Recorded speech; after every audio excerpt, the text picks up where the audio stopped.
This is considered one of the most mysterious events in Canadian history. April 2nd of 1978 was just a regular Sunday afternoon on Bell Island in Newfoundland. A 12-year-old boy named Darren Bickford had been out riding his bike heading towards the house when he noticed something strange. It felt a little bit too quiet. Birds weren't chirping anymore and the neighbor's dogs suddenly stopped barking. So Darren slowed down for a moment, and while trying to make sense of all of it, the ground beneath him jolted. A deafening boom tore through the air, so loud that it was heard over 100 kilometers away back on the main island of Newfoundland. It sounded like it came from deep underground, shaking houses across Bell Island and sending people running outside in a panic. As Darren tried to get his balance, he caught sight of something he'd never seen before. There was a glowing orb floating just above the ground. It had a bright blue center surrounded by swirling orange and this yellow tint. He just stared at it for a second, completely baffled before it disappeared out of sight.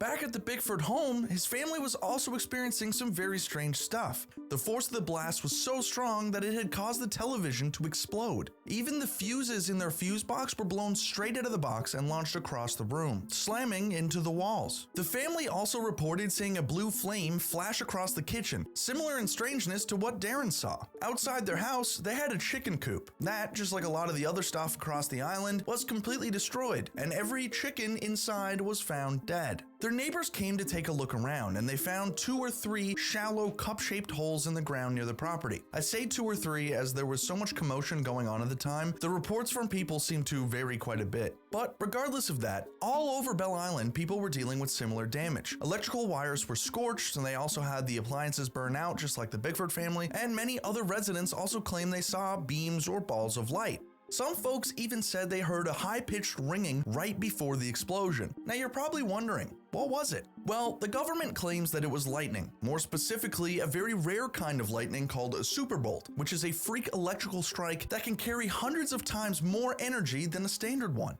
I mean, that would explain the flash and the power surges, even the cratered ground. However, the weather that day was as clear as can be. There was no thunder before or after the blast, or any indication of stormy weather at any point relatively close to the event. There were many other theories as well. Within a couple of days of the incident, 2 scientists from Los Alamos showed up quietly to investigate what happened. Some believe the blast had triggered detection by US Vela satellites, which, for those who aren't aware, are used to detect nuclear explosions. Officials never confirmed that, but they didn't deny it either, which left a lot of people speculating about weapons testing and other things of that sort. But to this day, nobody really knows what caused the Bell Island boom. What's your thoughts? If you have any cases you'd like to see covered, please leave them in the comments below, and make sure to hit those follow and like buttons so you can be notified when I post them.